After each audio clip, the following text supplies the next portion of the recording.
Bagaimana cepat mengingat sesuatu? Itu yang ditampilkan oleh Quran. Kalau Anda ingin mengeksplor potensi pengetahuan sampai jadi luar biasa, maka Allah mengajarkan cara-cara itu yang akan dibahas. Cuman masalahnya, waktu kita itu tinggal 5 menit lagi.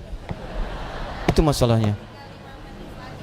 Padahal saya ingin kasih contoh nih. Ini teorinya, ini contohnya, ini prakteknya. Hasilnya jadi begini. Ibnu Sina, Al-Kindi, Al-Farabi, Al-Ghazali, Al-Battani, ya, Ibnu Battuta dan sebagainya, saya turunkan. 5 menit cukup insya Allah? Cukup, baik.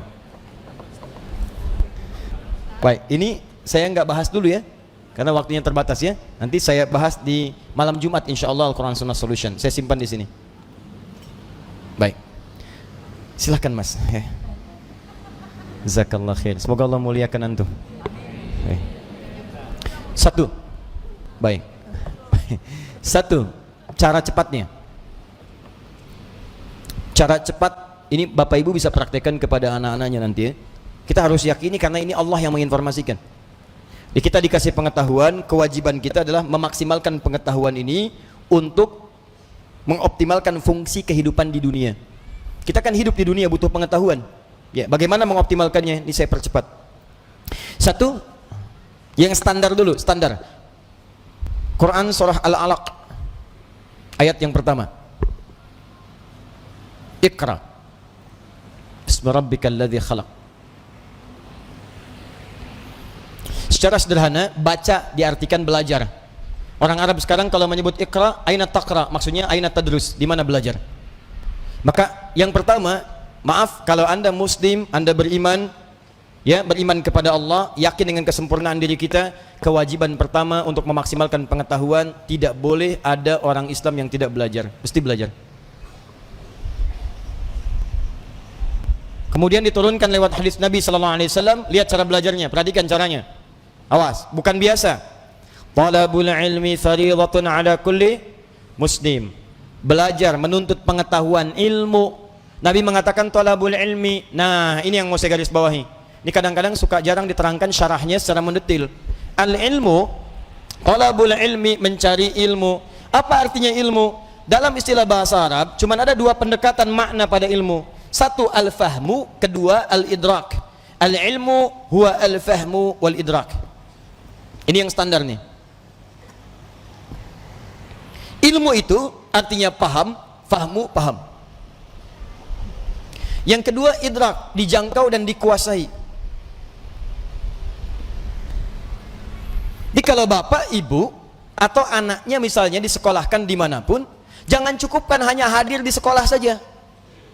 Jangan cukupkan ditempatkan dia duduk di dalam kelas, jangan. Itu bukan sifat muslim. Sifat muslim itu ketika belajar, cek kembali, paham nggak yang dipelajari?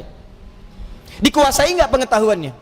Jangan biarkan Anda datang cuma ke kampus, ke sekolah untuk duduk, apalagi duduk paling belakang, nggak mau nanya, terus pulang. Lihat, pelajari, pahami. Kenapa rumusnya begini? Kenapa fisika begini? Kenapa hukum gaya F1 sama dengan F2? Kenapa gaya ada tekanan F sama dengan berbanding lurus dengan P? Apa hukum Pascalnya? Kenapa bisa begini? Modifikasi lagi, keluarkan rumus cepatnya. Itu sifat muslim. Hadirkan dalam kehidupan.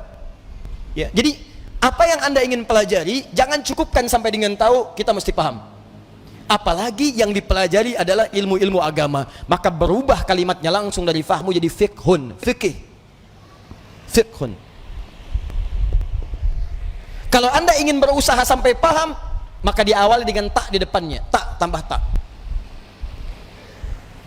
Kalau semangat Anda berlipat, ingin benar-benar paham, berlipat semangatnya, tambahkan tasydid sebelum huruf akhirnya.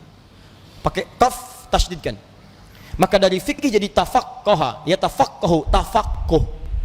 Muncul Quran surah ke-9 At-Taubah, ayat ke-122, paling kiri sebelah bawah di mushaf. Tafaqquh. Falaula nafara min kulli firqatin minhum ta'ifatun liyatafaqqahu fid din. Wa ma kana al-mu'minuna liyanfiru kaffah. Tidak semestinya semua orang beriman berjuang ke medan perang semua. Falaula nafara min kulli firqatin minhum ta'ifah. Mesti ada sekelompok orang yang berkonsentrasi di antara mereka, orang-orang beriman. Apa konsentrasinya? Liyatafaqqahu fid din, untuk mendalami ad-din. Langsung menggunakan tafaqquh. Yang didalami apa? Ad-din. Apa itu ad-din? Islam. Tahu dari mana? Quran surah ketiga ayat ke-19. Inna ad-dina 'indallahil Islam. Apa itu Islam? Islam turunan-turunan dari amalan. Pokoknya ada 5. Di hadis Muslim, nomor hadis yang ke-8, riwayat Umar bin Khattab radhiyallahu taala anhu. Dari mulai syahadat, dari mulai salat, dari mulai zakat, dari mulai puasa sampai dengan haji. Kalau Anda ingin belajar salat, jangan cukupkan tahu cara takbir. Takbirnya begini ya, ucapkan Allahu Akbar sampai dengan salam. Pertanyaannya, Anda paham nggak yang dibaca? Jangan-jangan selama ini Anda salat, Anda nggak ngerti yang dibaca. Ruku Anda nggak ngerti yang dibaca. Sujud ibu tidak paham yang dibacakan. Duduk di antara 2 sujud berdoa tapi nggak ngerti doanya. Bagaimana bisa khusyuk dalam sholat? Bagaimana doa Anda bisa dikabulkan kalau Anda nggak ngerti yang dilakukan? Anda kerja urusan dunia saja, Anda sampai sekolah supaya paham Pak, ikut training stadium general macam-macam supaya paham pekerjaan. Begitu Anda kerja terima gaji 10 juta meninggal. Ini urusan akhirat abadi kita. Dibawa sampai ke akhirat, kita yakini itu. Masa urusan akhirat kita biasa-biasa aja?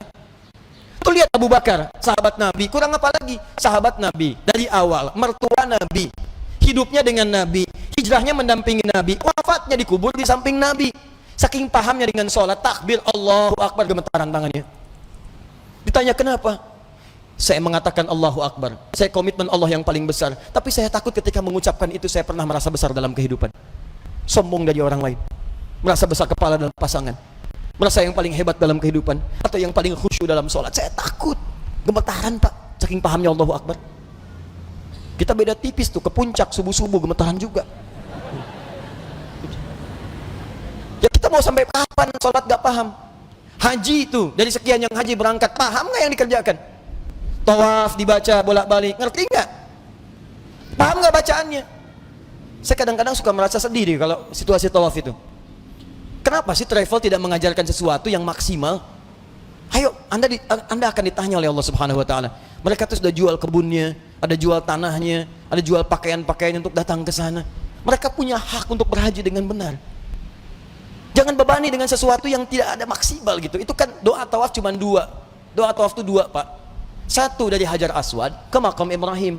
Subhanallah, walhamdulillah, wala ilaha illallah, wallahu akbar. Itu ada kisahnya. Kalau bacanya benar, maka Allah akan anugerahkan jawaban doa setiap yang diminta, seperti Allah mengabulkan permintaan Nabi Ibrahim. Itu ada di surah Maryam kisahnya. Ada. Dari ayat 47 sampai ayat 50-nya. Ada kisahnya. Makanya kita berhenti di makam Ibrahim. Dari makam Ibrahim sampai dengan ke Rukun Yamani, bebas mau minta apa aja. Nggak ada doa spesifik. Bahkan boleh pakai bahasa Indonesia. Karena itu kita ditunggu. Makanya belajar dulu fikihnya. Ini saya bacanya gimana cara bacanya ini, subhanallah, alhamdulillah. Begitu Anda sampai makam Ibrahim, baca senyamannya. Minta, ada doa untuk orang tua.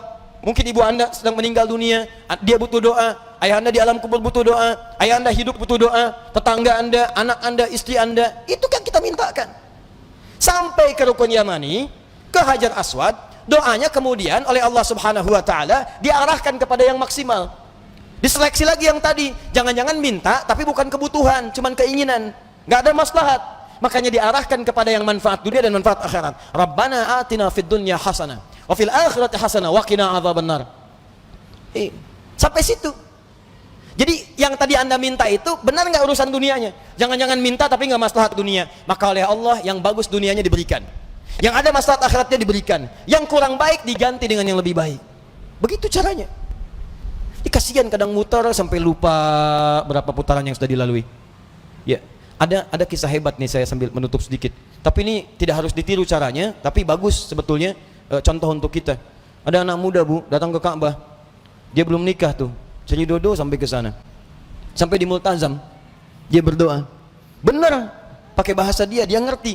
Coba mungkin caranya tidak harus seperti ini, ya. Ya Allah, hamba datang ke sini ya Allah untuk memohon kepadamu jodoh. Saya sudah berusaha sampai datang ke Ka'bah ini ya Allah, mohon kabulkan, berikan saya jodoh yang terbaik ya Allah. Tiba-tiba di sampingnya datang perempuan tinggi, putih, hidung mancung, langsung ditunjuk, kayak gini ya Allah, kayak gini, si contoh.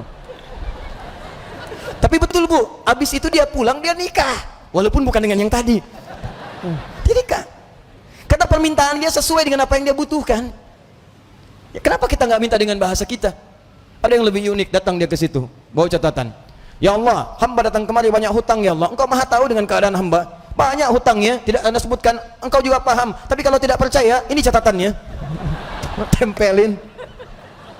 Ada. Ya. Yang mau saya katakan adalah teman-teman sekalian, ini al-ilmu wal fahmu wal idrak. Anak pulang dari sekolah datang ke rumah cek lagi, nak tadi belajar apa? Dulu ibu kami begitu, pulang tadi belajar apa? Coba ajarkan lagi. Seperti apa? Kenapa ketemu begini? Kenapa begitu? Maghrib semua TV berhenti. Ayo datang semua mengaji. Mau lari kemanapun akan dikejar, Bu. Saya pernah sembunyi di bawah lemari, dikejar. Cari mana katanya? Cari, suruh menghadap. Kalau belum mengaji nggak bisa tenang. Ini kita kehilangan nilai-nilai itu. Jadi kita tuh mesti pintar, Pak. Dulu orang begitu. Di ngajinya tuh jelas, begitu dibahas pengetahuan dikuasai dengan baik. Silahkan cek ulama-ulama dulu, penguasaannya itu total. Nah, tapi ada satu hal lagi. Jika Anda kerjakan ini, maka Anda akan mendapatkan percepatan pengetahuan dari Allah Subhanahu wa taala melampaui batas-batas pengetahuan biasa. Apakah kemudian tips yang diberikan oleh Al-Qur'an sebagai petunjuk itu ini yang paling penting kita dapatkan? Tapi sayang, waktunya habis. Kita harus berjumpa dengan kesempatan yang berikutnya.